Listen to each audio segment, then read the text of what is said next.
بسم الله الرحمن الرحيم الحمد لله رب العالمين اللهم صل على سيدنا محمد وآله وصحبه وسلم اللهم افتح علينا فتوح الآلفين ووفقنا توفيق الصالحين وانفعنا بالقرآن والذكر الحكيم اللهم انفعنا بما علمتنا وعلمنا بما ينفعنا وزدنا علما يقربنا منك برحمتك يا أرحم الراحمين اللهم لا سهل إلا ما جعلته سهلا وأنت يا حي يا قيوم تجعل الحزن إذا شئت سهلا سهلا اللهم أعذنا من شرور أنفسنا ومن سيئات أعمالنا واصلح لنا شأننا كله لا إله إلا أنت نستغفرك ونتوب إليك وصلى الله على سيدنا محمد وآله وصحبه وسلم.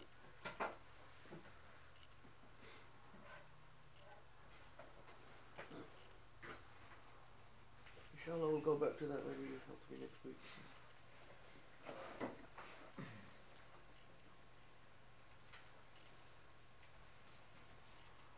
قال الإمام حجة الإسلام al-Ghazali رحمه الله ونفعنا به وبكم.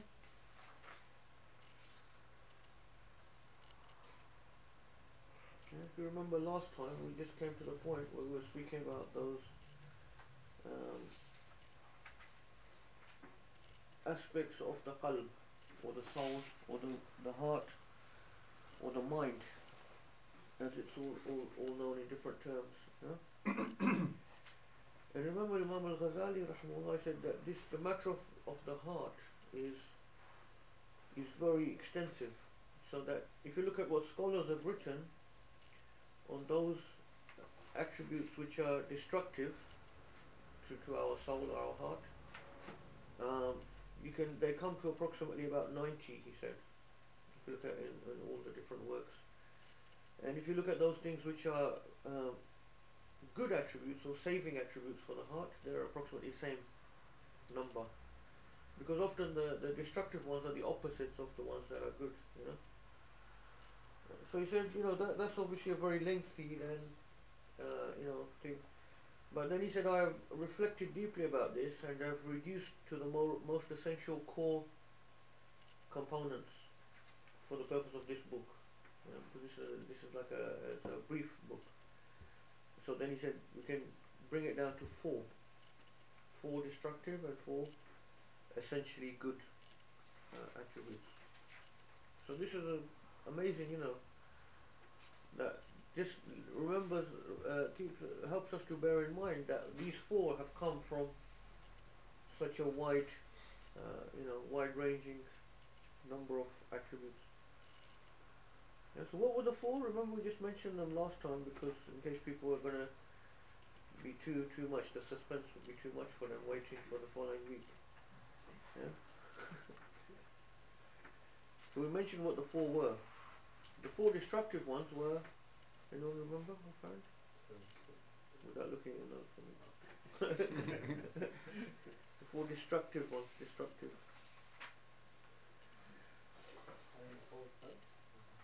False hopes, yeah, long hopes in your life to live long.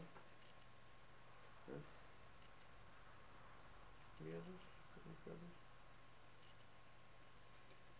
Sorry, what would you think? Any ideas what they could be? The tongue's got to be one of them. No, it's not the tongue, because he dealt with the tongue as a separate member, so this is just to do with the heart.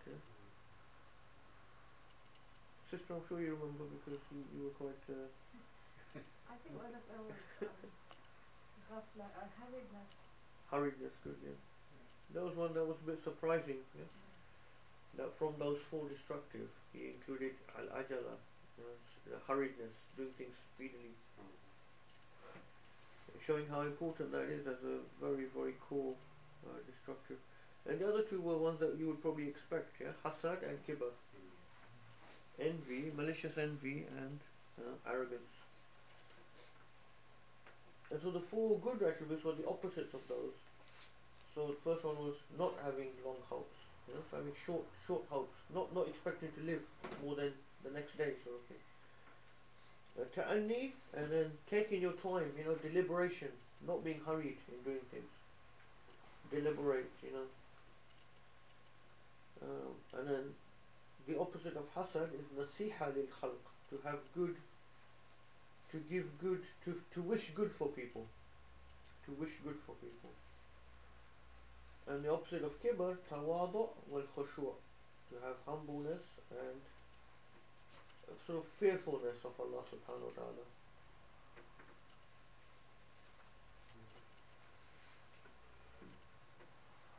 So now, inshallah, today we're going to go into looking at each of these in a bit more detail. Imam al-Ghazali says, if you just take hold of these will be enough for you to deal with all of those 90 attributes. Can be condensed into these 8 altogether. Yeah? And he says, I will tell you from each of these what is enough, sufficient information or knowledge to help you.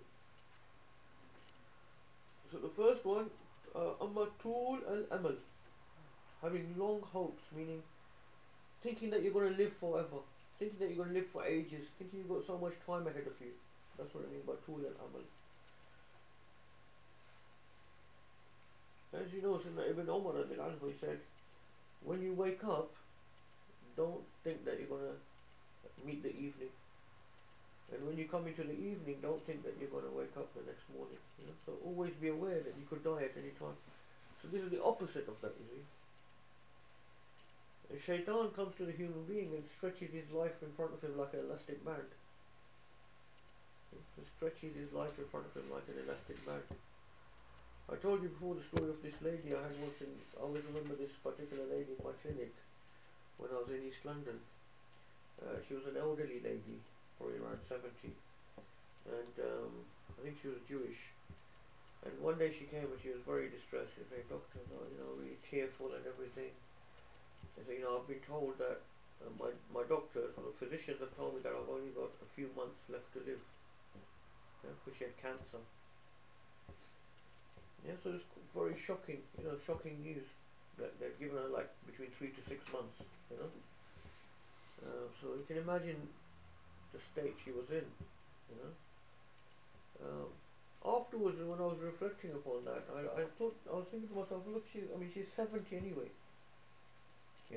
how long did she expect to live anyway? Say if she didn't have the cancer, but that's that sort of thing. The human being is like in a ghafla, they're like heedless about death.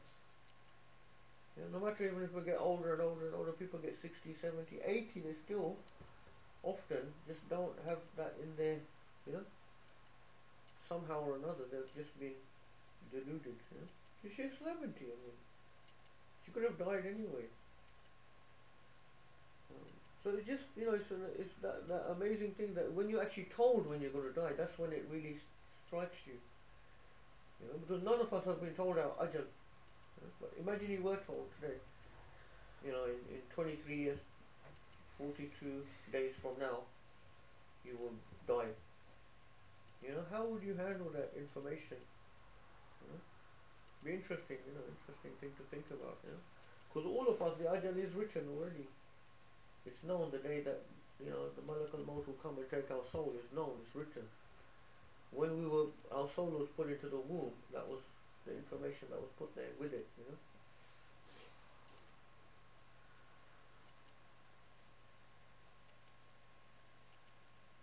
So this is one of the tricks of shaitan, to try to make people just heedless about death. That's why the Prophet ﷺ said, أَكْثِرُوا ذِكْرَكُمْ حَدَّامِ اللَّذَّاتِ. Remember very much the destroyer of pleasures. So for the Muslim or the mu'min, remembering of death is like a continual. It should be continual.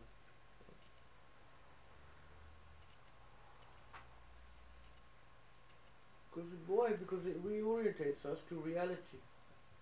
It reorientates us to reality. That's why also if you read the Quran, which we should do, just try to read the Quran on a daily basis, that's what it always reorientates us back to,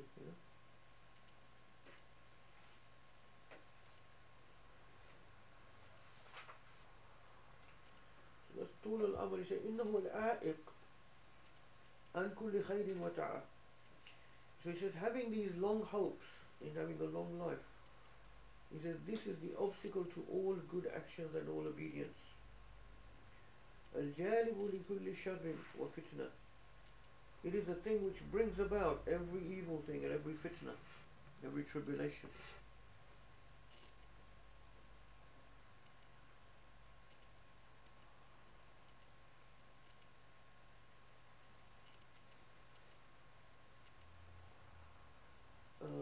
وإنه أداء الأضال الذي يوقع الخلق في أنواع البليات. This is that destructive chronic illness which will put people into all sorts of tribulations and destructions. Why? Because if we really believed and felt that we could die at any minute, we wouldn't disobey Allah subhanahu wa ta'ala. It's only because we have this idea that we've got this sort of freedom, imaginary freedom. It's like when you're on the road and you're speeding or going around, don't have your seatbelt on or something, and then you see a police car. Immediately you will put your seatbelt, you will go to the speed limit. As long as the police car is there, you will stay within the confines of the law. You see what I mean? So as long as we believed we were about to die and come into a judgment with Allah subhanahu wa ta'ala, we would stay within the confines of the law. But it's only because we have this feeling of freedom, we have got a long life ahead of us. So then we'd cross the boundaries and transgress. May Allah subhanahu wa ta'ala protect us. وَاعْلَمْ أَنَّكَ إِذَا طَالَ أَمَلُكَ هَاجَ لَكَ عِنْدَ أَرْبَعَةِ أَشْيَاء. هَاجَ لَكَ مِنْهُ أَرْبَعَةِ أَشْيَاء. So then Imam al-Ghazali says to delve into this deeper, says, with these long hopes, 4 problems will overwhelm you. أحدها ترك الطاعة والكسل فيها. Like we just mentioned, you will leave off acts of obedience like prayer, fasting, etc. because you think, oh, I've got plenty of time, I can do it in future, I'll make tawbah, etc. So you become lazy in doing those things. This lady now, she knows she's going to die within 3 to 6 months. She's suddenly got lots of energy to fulfill things that she needs to fulfill. You see what I mean? If she was told she got 30 years left, maybe she wouldn't have that energy to do things that she wants to do right now. There's that feeling of like immediacy that you need to sort things out before Allah subhanahu wa ta'ala takes you to account. تقول سوف أفعل والأيام بين يدي. So you will just say to yourself, I will do this later, I will do this later, I've got plenty of time. ولا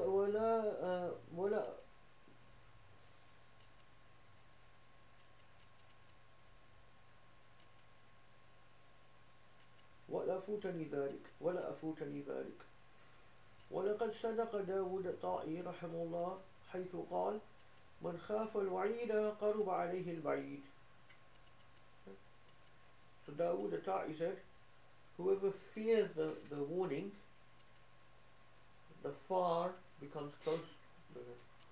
Whoever truly fears the warning of Allah subhanahu wa ta'ala, the thing which is far away becomes close, death becomes close to him. Because why? He sees the reality of it, reality of this life compared to the akhirah. وَمَنْ طَالَ عَمَلُهُ سَاءَ عَمَلُهُ. The one who has long hopes, his actions become bad. وقال يحيى ابن معاذ الرازي رحمه الله الأمل قاطع من كل خير. Yahya ibn Mu'adh al-Razi said, long hopes are the things that cut off all good. وَالطَّمَعُ مَانِعٌ مِنْ كُلِّ حَقٍّ. And desires are preventing from all truth. وَالصَّبْرُ صَائِرٌ إِلَى كُلِّ ظَفَرٍ. Sabr, patience, will take us to all good success. وَالنَّفْسُ دَاعِيَةٌ إِلَى كُلِّ شَرٍ. And the nafs, the human, the lower desires, are calling us to all evil. So sabr being the key thing to combat all of these. You have to have patience to do good actions, and you have to have patience to stay away from bad actions. والثاني, so the second effect of having long hopes, ترك التوبة وتسويفها. You put off your tawbah, put off your repentance. تقول سوف أتوب. You say I will repent. وفي الأيام الساعة وأنا شاب وسني قليل وتوبة بين يدي وأنا قادر عليها متى رمتها وربما اغتاله الهمام على الإصرار واختطفه الأجل قبل إصلاح الأمل. So this is the classic, how human beings can become waylaid by shaitan. He just says to make tawbah. You've got plenty of time to make tawbah. You've heard the classic of when I retire or do Hajj, then I'll start praying and going to the mosque. Those type of things. That's like an extreme, When someone actually says, when I retire, I become 65. That's when I'll do tawbah. That's like an extreme, but the norm is even, people who are transgressing in some ways, disobeying Allah subhanahu wa ta'ala, they keep saying tomorrow I'll do tawbah, next week, next time. Now the danger of this is, obviously, as Imam al-Ghazali pointed out, maybe you'll die tomorrow, before you've done your tawbah, then what's going to happen? Is it worth taking that risk of having everlasting punishment? Everlasting punishment. Because you didn't get round to making your tawbah. You see what I mean? And for those people, these other people who say, when I retire, this is very dangerous because actually we know, that as people become older, they get set in their ways. They get more rigid in their thought processes, in their habits. So as people get older, it's very difficult for them to change habits that they've established during their youth. This is why they say, if you want to pray qiyamul layl, if you want to do dhikr, if you want to do these good actions, commence them in your youth, because that's the time when you can change your habits. It's much easier for you. And as you get older, it becomes much more difficult. Now, obviously, there are exceptions. I'm not saying. It's not to say this is across the board. You will find people who become older. I know of people who have, after they retired, they memorized the whole Quran. Hifz of Quran, and things like that. But so it's not obviously it's not something. Every human being is always different. But these are like the norms of people. As they get older, they will become more and more rigid. And that's normal. That's part of what Allah subhanahu wa ta'ala sunnah. That's how He's made the human brain. And now, neurological studies and things show that there's actual physical changes in the brain as the brain gets older. These are different types of sort of calcification. These things take place. So actually physically become more rigid as well.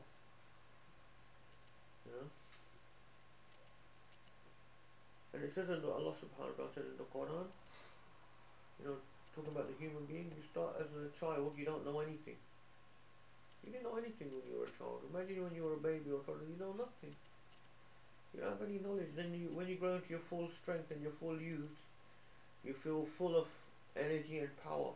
And you can become deluded at that time that you're something big, But then look what's going to happen to you later when you become old. I really advise people to go to old people's homes if you've never done that before.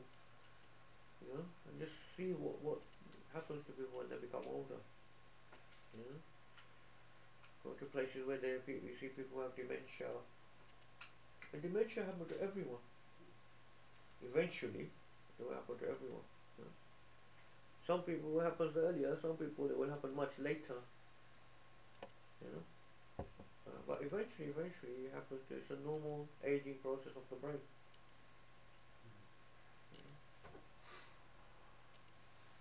So you forget, then people start forgetting, they start becoming forgetful, where do I leave my keys, they'll start like that, get worse.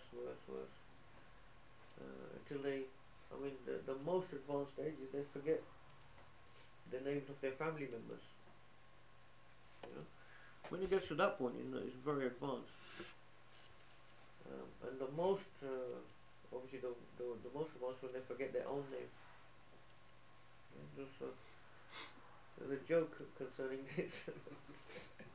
That I read once. It says there was two old ladies playing cards, and one says to the other one, "Sorry, dear, I know I've known you for a long time, but could you just remind me what's your name?" And she says to her, "How soon do you need to know?"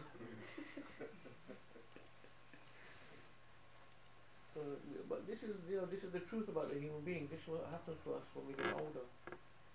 So Allah subhanahu wa ta'ala is reminding us, you know, don't become deluded when you're in your youth and your power and the knowledge you have, because it will be taken away again. You know? There's one professor I used to have in medical school, very like a top professor in liver in, you know, in King's College. They're one of the leading liver centers in the world, and he was one of the biggest professor there. And he said to us, you know, every day I take an aspirin.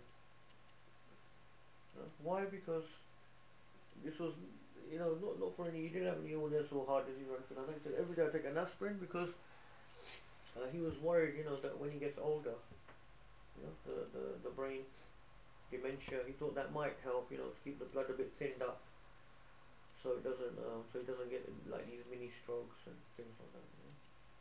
That was his fear, you know, being a top professor with all that knowledge, but he's thinking, you know, he's seen people, you know, when they get older, they lose their memory, lose their knowledge.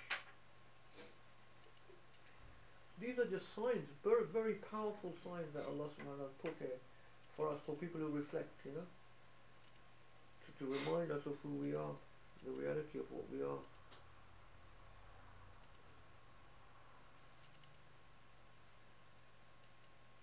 Okay, so that's putting off Tawbah. You know, so then, and also, you know, the thing is, if you put off the Tawbah till you're 65, over those 40 years, what's going to happen to your Iman? What do you think is going to happen to your Iman in 30 or 40 years of disobedience to Allah subhanahu wa ta'ala? You know, major disobedience of not praying the 5 prayers.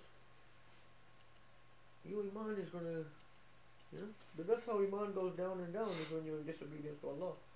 And Iman gets stronger and stronger when we're in obedience to Allah subhanahu wa ta'ala. That's the key.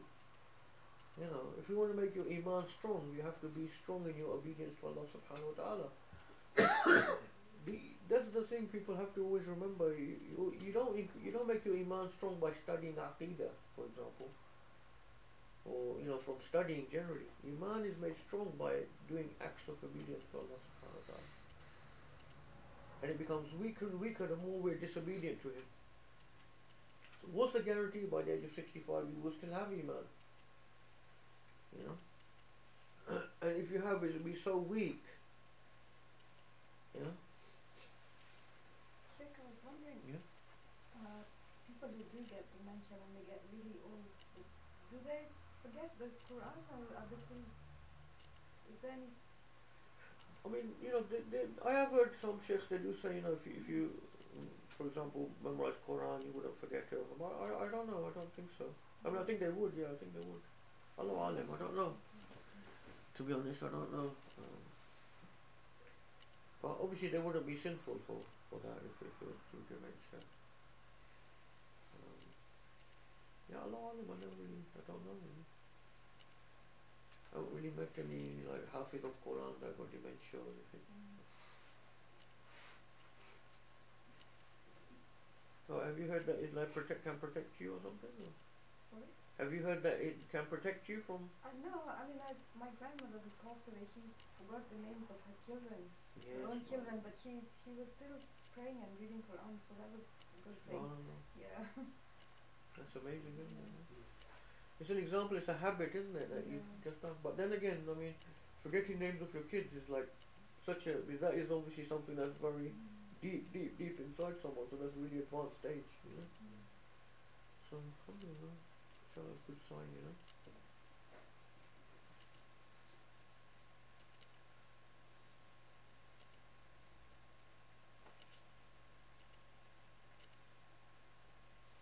والثالث الحرص على الجمع والاشتغال بالدنيا عن الآخرة. The third detrimental effect of having long hopes in the dunya is that you will then become more obsessed with accumulating the pleasures and the trinkets of this dunya rather than preoccupying yourself with working for the akhirah. Because the longer you feel that you're going to be here, the more you'll try to build up your provisions. And it's like the brothers used to say, if you're on a train station, you know, and you believe the train is just about to come and take you away, you're not going to start like buying furniture for the waiting room and trying to make it look nice, you know, because you're just about to leave. So similar with the people who believe they're about to leave the world, they're not going to waste their time doing that sort of stuff. You know, this is what people don't understand. Like when Sayyidina Umar, you know, he went to Sham and he done a surprise visit on Abu Ubaidah ibn al-Jarrah, who he had made Abu Ubaidah the governor of Sham. And he wanted to do a surprise visit. So let me see what my governors, you know, let's see what they're up to. Has the love of the dunya affected them and things like that? So he, without announcing it, he just came to his house straight away. He found the door to the house open, not even locked. And this guy is the governor of Sham. You know, you go nowadays to go meet the governor of Punjab, for example. I just mentioned governor of Punjab because I've actually met this guy once many years ago with a group of people who went on a trip type of thing, you know. Like a palace, you know, with guards and security. You know, you can't get near these people. So he's there with the door open, he walks straight in, you know. And he finds Abu Ubaidah ibn al-Jarrah sitting on the floor with no furniture in the house. No chair, no bed, nothing. Because that was the sunnah. The Prophet ﷺ didn't have chairs, he didn't have bed. They used to sit on the floor, sleep on the floor, on a mat, but on the floor, you know. And Sayyidina Umar start weeping, you know. I think, subhanAllah, you know. These people, you know. So that's the reason why people don't understand, you know. Some people say that's extreme, you know. You have to get your dunya and the akhirah, you know. The people say these things, you know. You should.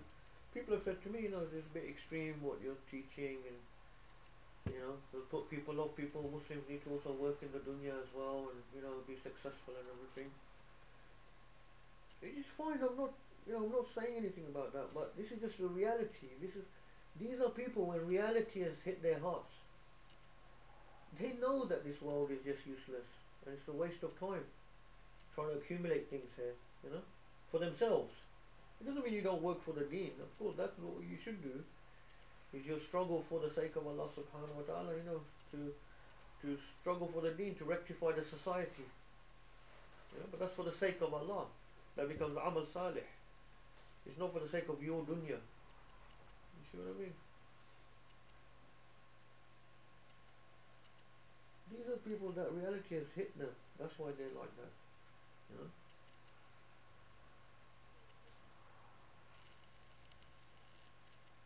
That's called ma'rifah. That's what we call ma'rifah. Reality hits in the heart. Because we can read about these things, we can hear about these things. You know? As the English saying, you know, you can read about it until the cows come home. But when the reality impacts the heart, that's called ma'rifah. It's called ma'rifah. That's called real experiential knowledge. And this only comes through what we're talking about here. This comes through struggle in the path of Allah subhanahu wa ta'ala. Yeah? It's trying to strengthen our iman. That's how you get to ma'rifah.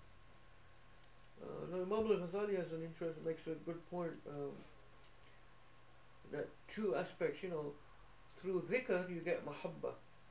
Through dhikr, doing a lot of dhikr, you get love of Allah subhanahu wa ta'ala into the heart. And through tafakkur, or reflection, deep reflection and pondering over the verses of Quran, over those darses, you know, on that you study on these things of religious knowledge, through deep pondering, at the same time as trying to purify ourselves and do dhikr, then we do the deep tafakkur, that leads to ma'rifah. Because then Allah subhanahu wa ta'ala, when you're thinking deeply about the thing, He may then give you that flash of light. Yeah? That will give you that realization.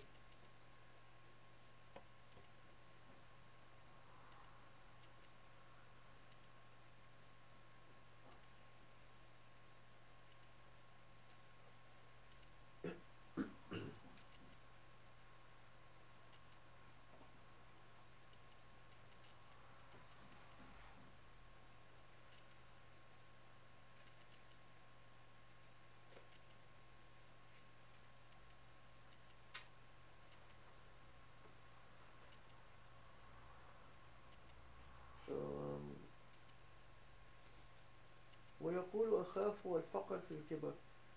So then the person will start saying, oh, I'm worried when I get older, will I have a pension, will I have savings, what will I do, I won't be able to work. You know, so this is also another way then he can become tricked into trying to accumulate more and more of the things of the world. You understand? وربما أضعف عن الاكتساب ولا بد لي من شيء فاضل أدخره لمرض أو هرم أو فقر. I need savings, you know, in case I become ill, in case I become old, in case I become weak. فهذا ونحوه يحرك إلى الرغبة في الدنيا والحرص عليها. This is a sensible thing, right? Imam is not saying this is not sensible to have these type of things. But what he says is then, but this type of thinking can then lead to, initially it was almost a good intention, yeah? Just to save some money in case my family, in case I become ill, I won't be able to earn. That's a good intention. But from there, the person, it goes to the next stage where he starts becoming more desirous of things of dunya, of money and things. So instead of doing, you know, just what was required for that particular fear that he had, it then leads to then just getting more and more and more into accumulating more and more wealth for the sake of it, and not really thinking why he needs so much. Because if you think, you know, like, what's the minimum you may need? Say you did fall very ill, or you lost your job or something. What would be the minimum that you'd need for your family? Or if you're single, for yourself to survive? You know, in terms of food, clothing and shelter. It may not be that much, you could put that away. But then why then the person then goes on saving more and more and more? You know? No, but I think, what if I fall ill, we need at least 2 cars. We need at least 2 houses. We need a holiday house as well. You know? You see what I mean? Then it can become more and more and more. It's no longer the bare minimum.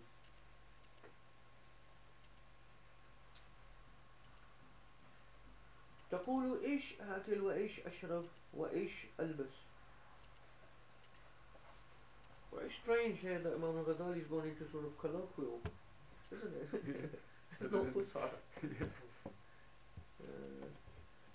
He says, what will I eat, what will I drink, what will I... Which is Aish, which... That's a word. Sorry? Ayush. Is it? Yeah. Oh, okay. Maybe it's the fusha. I'm not saying it's not so much, I'm saying that It's shortened from Ayoshe. But sometimes you can shorten, isn't it? Like in the Quran it says, Iwa Rabbi. Iwa. So Iwa is actually Fusha as well. You know, Iwa, they say Iwa for yes. It's actually Fusha. Iwa Rabbi, it says in the Quran. It's short for yes by Allah. Maybe it is, but I think it's colloquial, isn't it? They use that term now, don't they? Yeah, we say ish, yeah, ish. Yeah, ish, everything. Lish, yeah, we say lish. Lish is why. وهذا الشتاء وهذا الصيف وما لي شيء ولعل عمر يطول فأحتاج والحاجة مع الشيب شديدة ولا بد من قوت وغنية عن الناس. So same thing, you know, that, you know, where will I eat, what will I drink, what will happen, you know, if I'm unable to work, etc. وهذه أمثالها تحرك إلى طلب الدنيا والرغبة فيها.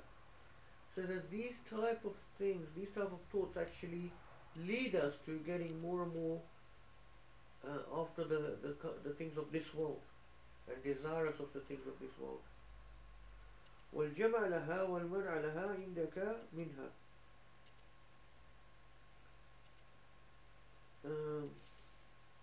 So والمنع لما عندك منها. So it leads us to try to accumulate more and also to become more miserly with what we have. You know, all of those accumulated savings. When we see people in need, or people who are poor, or people who need asking for a loan or whatever, someone who needs something from us, but we don't want to give, so we're not kareem anymore. We become bakhil because of these same type of thought processes. I need to save it for, in case one day, in 40 years' time, if I fall ill, what will I do? So these are not good things. Allah subhanahu wa ta'ala is kareem. The Prophet ﷺ was obviously setting an example for us, but an example that none of us could follow, which is anything he had on the same day he would get rid of. Any wealth he had, same day he would give out to poor people. So he wouldn't sleep with any accumulated savings. So that's the ultimate lesson, and we can't say that this was just for the Prophet ﷺ, because the whole thing about the Prophet ﷺ, inna fi rasulillahi uswatun lakum. The Messenger of Allah is a model for us. It's a uswa, it's a lesson, it's an example. So that's why he did things actually to set an example for us.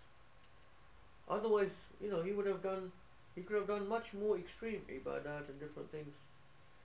He was in a moderate way as an example for us. But that was his sunnah. One day they said after the prayer, after salams, he quickly got up and went into his house. And that was unusual, because after the prayer he normally used to sit in the masjid. So when he came back, the Sahaba asked, "Oh Rasulullah, we saw something strange today." After salam, he went straight. He said, "Because I remembered there was some coins, I can't remember the silver or gold, I think silver coins that I had, which I hadn't given, and I wanted to give them to people, poor people, etc." So that's why is that on that level, because he's telling us tawakkul, teaching us tawakkul. Trust in Allah subhanahu wa ta'ala. Don't trust in your savings. Trust in Allah subhanahu wa ta'ala, not in your pension funds, in your investments, etc. Sheikh, talking about pension, should we contribute to work and just after this, what do you want me to say? If I say yes, then that will be a bit strange, isn't it? I'm just getting you in that hal of totally being away from dunya. No, I don't think Islam has got anything against pension funds. Like I said at the beginning, the Prophet ﷺ was setting an example that none of us could follow, or few of us could follow. Can't say none of us. There are people who follow that example.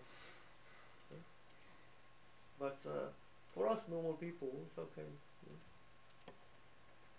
We get pensions. Better not. I can't say, it's hard to say, really, because it's like they used to say about Sayyidina Abu Bakr when he was ill. They said to him, "We'll bring you the best doctors, and he refused. He said no. He said, "The doctor has seen me," and he said he will do as he wills. So that's why in the fiqh they say it's mustahab to see a doctor when you're ill, and some said even wajib, unless you have the iman of Abu Bakr. So this is really unusual, because in the fiqh, and normally fiqh is the sort of thing is supposed to be law, just but there's these issues are difficult sometimes, So it's like, if you want to go for jihad, you must train for jihad. Unless you have the iman of Abu Ubaidah, then you just go, because he was, like Sayyidina Umar said, "I'm sending you a person who's like 1,000 men." And Abu Ubaidah ibn al-Jarrah. Because of his iman, not because of anything else. So that's the thing,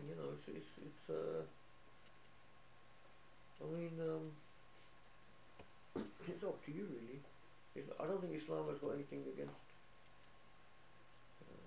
contributing towards a pension or something like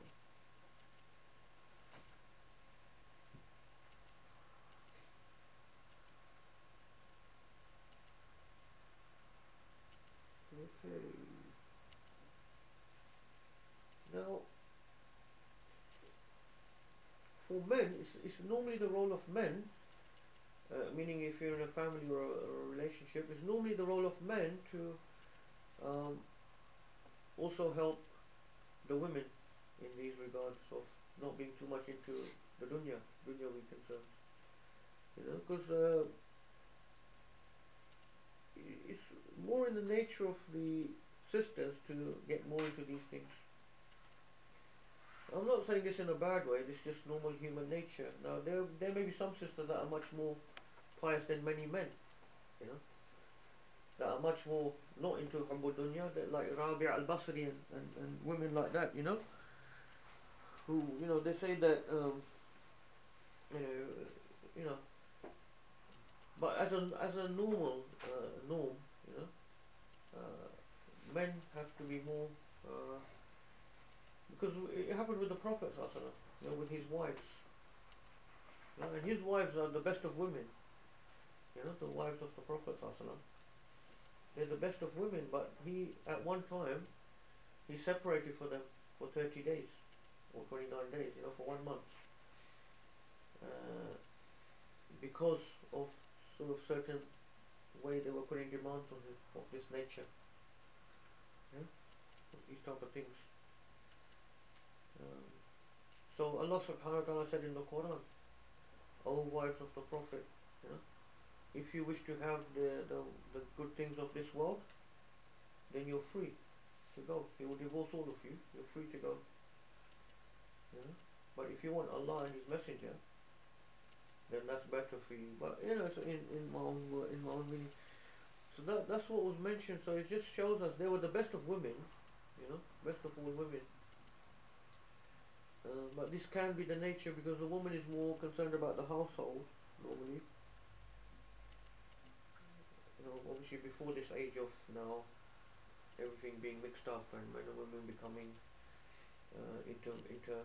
no one knows the difference anymore. But before that, in normal human existence, there was clearly a difference. Now Allah subhanahu wa ta'ala has created women in a certain way and men in a certain way. The interesting thing, and this was pointed out by Abdul Murad in an article he did about men and women, that in the 50s and 60s, the feminist movement was massively pushing these ideas that women and men are exactly the same. And this has been so influential around the world, and even to ourselves, we probably don't realize sometimes. But the idea was that men and women are exactly the same, they should not be treated in any way different. And the only reason why they behave differently is because they've been socialized differently. In other words, when they're growing up, society expects girls to behave in a different way and boys to behave in a different way. So that's why they then follow the models and routines that they are accustomed to in their society. But in reality, there's no absolute difference. But interestingly, since then, psychological studies, biological studies, all of these things have concluded as factual, without any doubt, that men and women are different physiologically, psychologically, emotionally. They're different in all sorts of ways. There's no way you can deny that. That's a scientific fact. And a lot of it is to do with the hormonal differences. Because now we know the hormones in our body affect almost all organs of our body, including our ways of thinking, our emotions. So men have testosterone, which women have very little, but men have a large amount of testosterone, a hormone which now we know makes you more aggressive. If you have testosterone, it will make you more aggressive. So this is why, and one of the early studies they did in Israel, in the kibbutz, they had these communities, like they were extreme, like lefty hippie type people, who had these communities. These were back in the 60s, And what they did was they were bringing up boys and girls exactly the same, following that theory that it's only socialization that makes them different. So they brought up the kids, the boys and girls exactly the same, treated them exactly the same. To their surprise, they found that the boys were more into aggressive forms of games like fighting, and they wanted to play with things like action heroes and things like that. And the girls were much more into like playing cookery and cooperative type of games. Yeah, even though there are no effects of socialization. And that was from a young age they found this, difference in behavior. So this also helps us then to understand that Allah subhanahu wa ta'ala's wisdom in how, men and women have been given these different roles. So men have to go out there and like earn a living and provide for their families. It's an obligation on them. This is not to say women are not allowed to work. And once again, these are not like blanket things that apply to every single individual. Like we know there were some women, Sahabi, that were actually fighting in the Battle of Uhud. So if some sisters feel that that is something that they are naturally inclined towards, there's nothing to stop them. But we're just talking about the norms amongst people. That normally women or sisters are not suited for being in battle. They don't have the testosterone there. If you look at in the world, who are the most people that are killers, murderers, serial killers? They almost 99.9% men, because they have that aggressive edge. And this also helps them then to be out there earning a living, because the nature of being out there amongst people is you're going to have all sorts of, like conflicts and things like that, So now the feminist movement has had to change its stance, because of science has forced them to change its stance to something a bit different. In Islam, it's very clear. We say men and women are equal but not the same. They're equal but not the same. And you should just grasp that, think about that and grasp that. They're equal in front of Allah subhanahu wa ta'ala, in that both man and woman are created to worship Allah subhanahu wa ta'ala. And both a man and woman can come to know Allah subhanahu wa ta'ala, and purify themselves. And they're equal in those respects in front of the law, but they're not the same physiologically, biologically, emotionally, etc.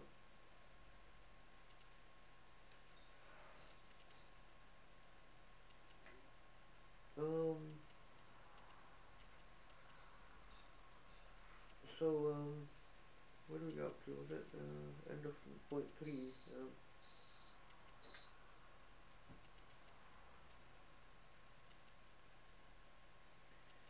Yeah, so he says, وَأَقَلُّ مَا فِي الْبَابِ تشغل قلبك وتضيع عليك وقتك وتكثر همك وغمك بلا فائدة ولا طائب. He says, at the very least, this type of having long hopes of your life, at the very least it's going to preoccupy your heart away from the akhirah towards the dunya. And it's going to make you waste your time and be anxious about things that really have no benefit to you. Being anxious of things. So, being anxious about the future, if I become ill, if I retire, when I become old, I won't be able to earn my money. These are anxieties about things in the future. The future is not known to you. So you really, in reality, you're wasting your time. You might die tomorrow, and all of that concern and anxiety you had about the future, well, what was the point of that? ألم روي عن أبي ذر رحمه الله أنه قال قتلني هم يوم لم أدركه. Yeah, so interesting, Abu Dhar, he said, the anxiety of a future day that has not even come to me yet has killed me. So some people can become very anxious about the future. What's going to happen, Yeah? So if you really think about that deeply, you're worrying about something that has not even come to you yet. It's not even happened. You're preoccupying your time, you're so anxious, you're worried about that.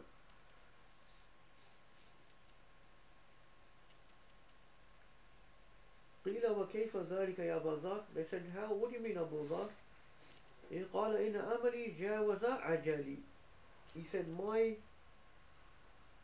thoughts about the future have gone beyond my actual destiny. Meaning, I'm thinking like 20, 30 years ahead what's going to happen, whereas I'm going to die in 5 years' time, let's say. You don't know when you're going to die. So you may be thinking and planning for things that are not even going to ever happen.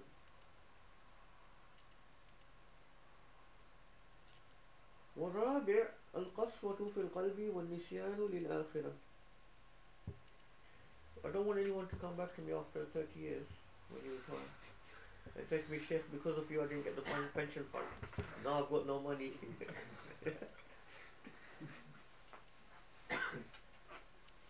No, you can, inshallah. Actually, I don't mind. I'll give you that permission if you want to. Trust in Allah subhanahu wa ta'ala. Don't do that thing. And then I promise you, you'll be fine. You come back to me, inshallah, if you don't.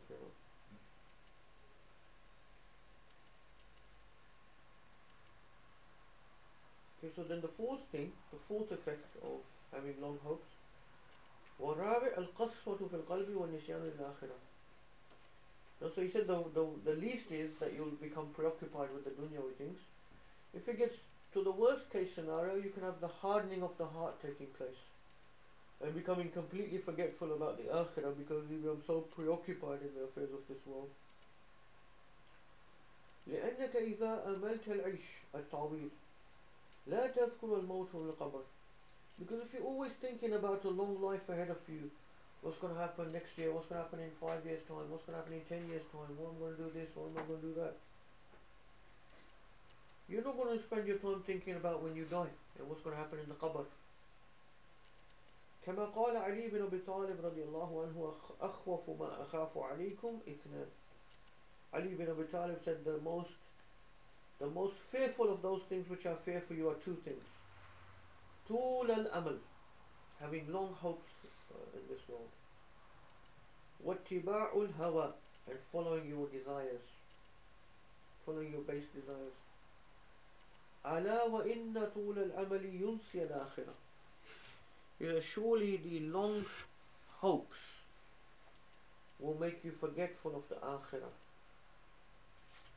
واتباع الهوى يصد عن الحق, and following our base desires will prevent us from the truth.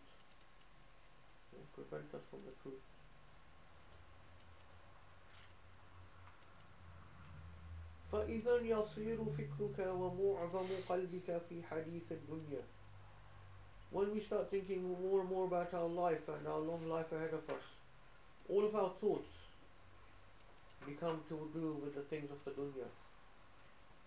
وأسباب العيش في صحبة الخلق ونحوها, and the means of our existence and our worldly life will preoccupy us. فيقسو القلب من ذلك. This will lead to the hardening of the heart.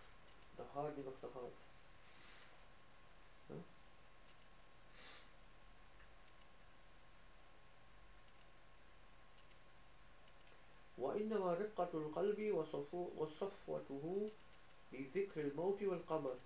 The softening of the heart and the purification of it is through remembering death and remembering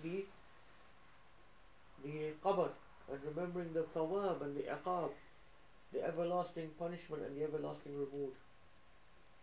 This is why the recitation of the Quran and reading it with the meaning is the things which soften our hearts, because that's what the Quran, if you read it, it's always reminding us. وأحوال الآخرة. وإذا لم يكن شيء من ذلك فمن أين يكون لقلبك رقة وصفوة. If you don't have any time for that, for remembering the qabr and the akhirah and jannah and nar, then how will your heart have purity and softness? قال الله تعالى فطال عليهم الأمد فقست قلوبهم. Allah subhanahu wa ta'ala in Surah Al-Hadid verse number 16 said, and the time became long for them and their hearts became hardened. Their hearts became hardened. فإذا أنت إذا طولت عملك قلت طاعتك وتأخرت توبتك وكثرت معصيتك واشتد حرصك وقسى قلبك وعظمت غفلتك عن العاقبة.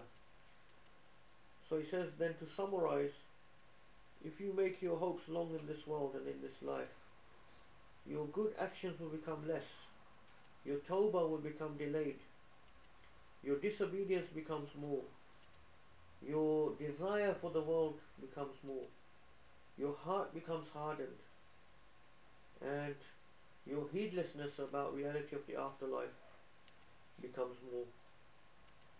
فذهبت والعياذ بالله إن لم يرحم الله آخرتك. And finally, may Allah subhanahu wa ta'ala protect us. If Allah does not have mercy on you, you could lose your whole akhirah. فأي حال أسوأ من هذه. He said, what is worse than this?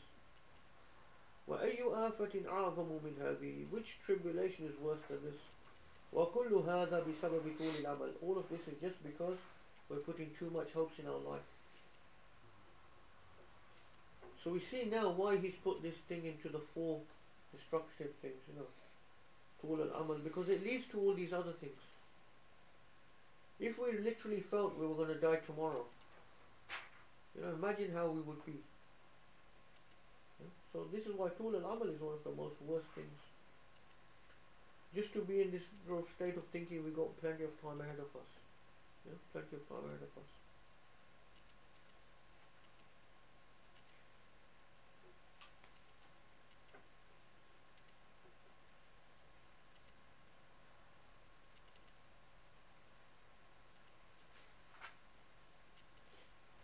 وأما إذا قصرت من عملك وقربت من نفسك موتك وتذكرت حال أقرانك وإخوانك الذين غاصفهم. Anyone got the Arabic? I got it here عفصهم. عفصهم. And then put footnotes قلعهم. Oh, it might say غافة, it must be غاصة. غاصة, there's no such word as غافة. So you عفصة. Yeah, عفصهم الموت. It means قلعهم. قلعهم. You got half a second. Have you got غافة as well? I think that's a mistake because I don't think there's any such word as غافة. You've got like suddenly. Yeah, it's probably just a printing error. The dot is probably a printing error. No, but in the footnote. In the footnote, yeah. He's got gha again. Yeah. Okay. Is it means like come suddenly?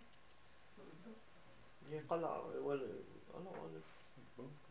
I mean, I did look in the dictionary for ghafa, so they couldn't find the word in the dictionary, so Allah. Maybe there is, maybe it's more older, more rare word. Anyway, so he says, if you shorten your hopes, think about your death could come at any time. Remember those people that you know that have died suddenly, or died in a similar age to you. وَلَعَلَّ حَالَكَ مِثْلُ حَالِهِمْ. How do you know you're not going to have an ending like them who died suddenly and early? فاحذري يا نفسي الغرور واذكري ما قال عون بن عبد الله كم من مستقبل يوما لم يستكمله ومنتظر غدا لم يدركه لو رأيتم الأجل ومسيره لأبغضتم الأمل وغروره. So Imam al-Ghazali says, addressing his own nafs, he's addressing his own soul. He says, oh my deluded soul, beware and think about what Awn ibn Abdullah said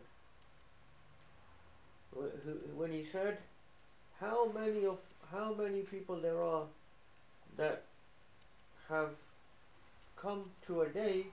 See how the Prophet ﷺ was teaching us, to live. So as if we just live according to that hadith, we don't have any depression. Because depression is normally about the past, things that happened in the past. Yeah? And in the future, as we mentioned before from the Sunnah, yeah? Tawakkal ala Allah, we have to trust in Allah subhanahu wa ta'ala. And the Quran mentions this so often, yeah?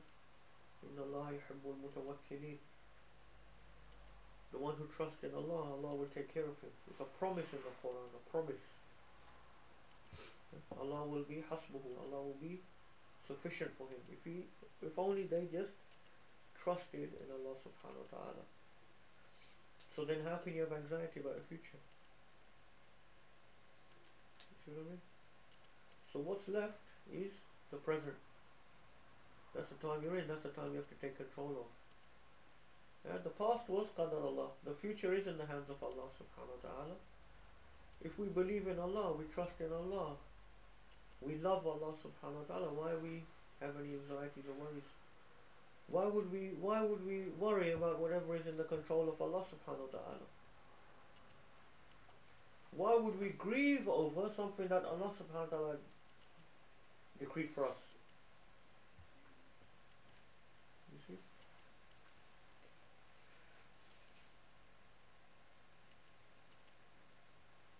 So then also he mentions on a similar thing, he says قول شيخنا, he mentions his own Shaykh Imam al-Haramain rahimahullah, said الدنيا ثلاثة أنفاس. On very similar meaning, his Shaykh said this world is three breaths. نفس مضى عملت فيه ما عملت عملت فيه ما عملت ونفس أنت فيه ونفس لا تدري أتدركه أم لا. One breath that has passed, you did what you did. One breath that you're in now, and one breath that you don't know if you will reach it, the next breath.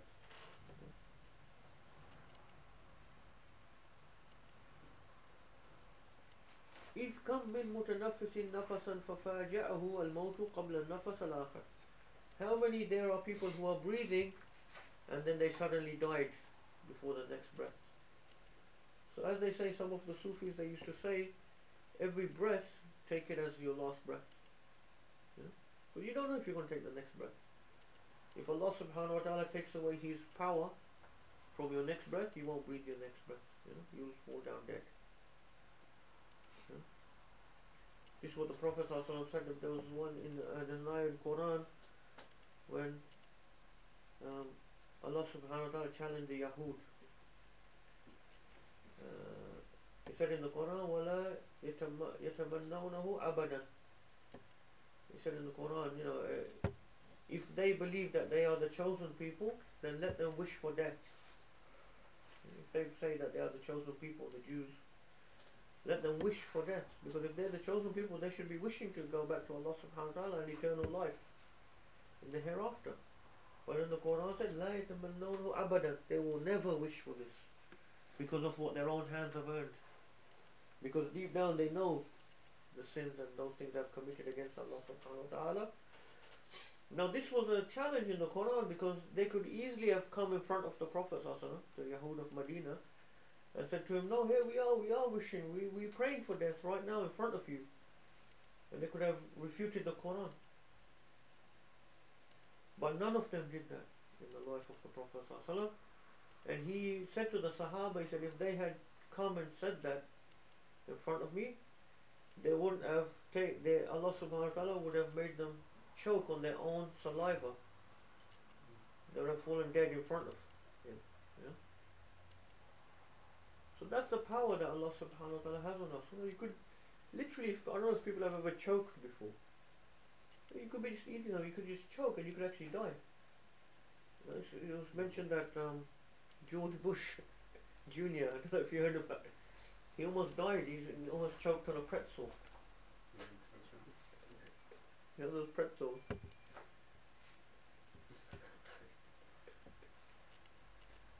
So this is the power that Allah subhanahu wa ta'ala has over us. We don't know the next birth if we're going to be alive.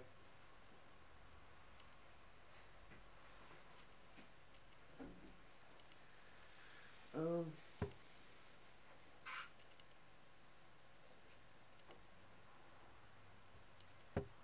this sudden death. We live in a time of sudden death. This is one of the signs of Akhirah. Actually, this was rare in the Ghazali's time, but it happened rarely. People would die suddenly. In the past, people used to die of like sort of an infection or some sort of severe illness. They would be bedridden and then they would die after a while. We live in the age of sudden death where people have massive heart attack. And actually that was one of the alamatu sa'a, one of the signs of the Day of Judgment, that this sudden death will become common. So now a massive heart attack is the most common cause of death in prosperous countries, in Western countries more. In the old world, or in the less developed world, is still other things like malaria is the most common cause of death, but it's fast catching up in those countries as well. So heart attacks.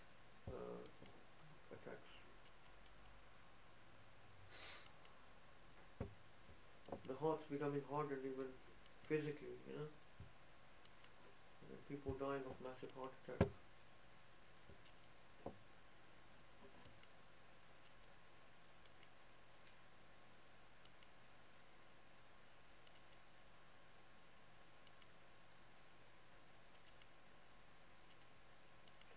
فلست تملك إلا نفسا واحدا ولا يوما ولا ساعة. So he says, in reality, the only thing you have is this breath that you're in, not even an hour, not even a day. Don't even think of an hour a day, just think about the breath you're taking now. The next breath might not take place.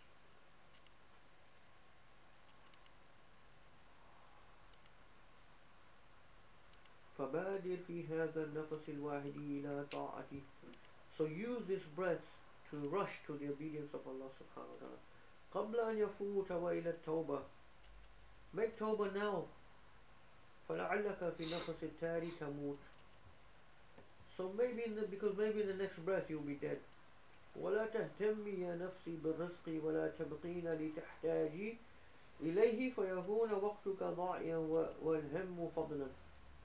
So he says, once again, returning to addressing his own soul, he says, don't be so concerned about your provision for the future, because maybe you won't be around to need that provision. Maybe you'll just be wasting your time trying to build up all that provision for the future, and maybe all that anxiety and worry was just for no avail. وما عسى أن يهتم الإنسان ليوم واحد أو ساعة واحدة أو نفس واحد. أما تذكرين ما قال النبي صلى الله عليه وسلم لأصحابه.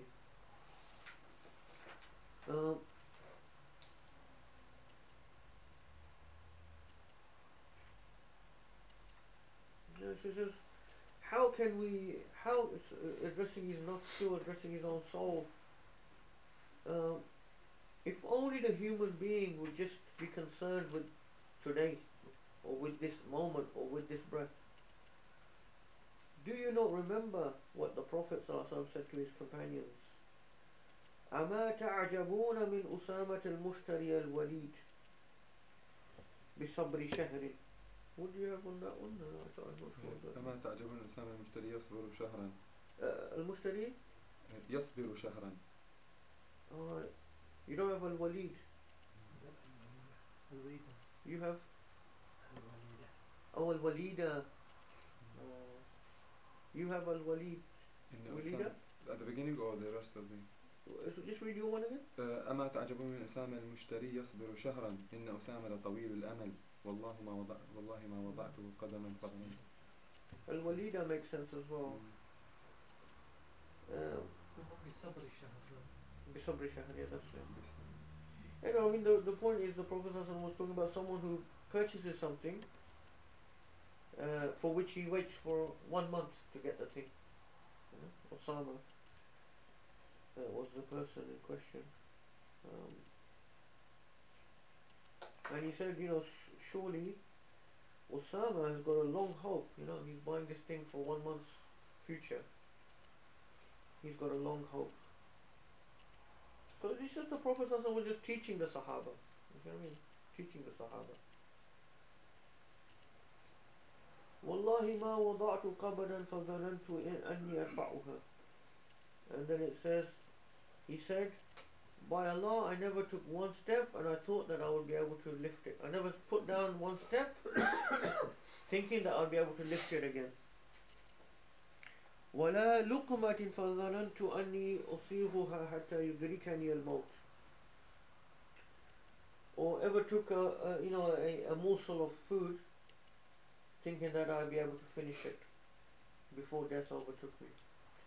وَالَّذِي نَفْسِي بِيَدِهِ إِنَّمَا تُوعَدُونَ لَآتٍ وَمَا أَنْتُمْ بِمُعْجِزِينَ. I said, I swear by the one in whose hand is my soul, that which you are promised is coming, and you will not be able to escape. So may Allah subhanahu wa ta'ala take away long hopes from our heart and fill our heart with the remembrance of Allah subhanahu wa ta'ala and His Prophet, and fill our hearts with desire and hope for meeting Him and for the Akhirah, and take away love of the unnecessary things of the dunya away from our heart. Jazallahu anna Sayyidina Muhammad sallallahu alayhi wa sallam wa ahli. Jazallahu anna Sayyidina Muhammad sallallahu alayhi wa sallam wa ahli. Jazallahu anna Sayyidina Muhammad sallallahu alayhi wa sallam wa ahli. Subhana rabbika rabbil izzati amma yasifun wa salamun ala al-mursalin. Alhamdulillahi rabbil alamin.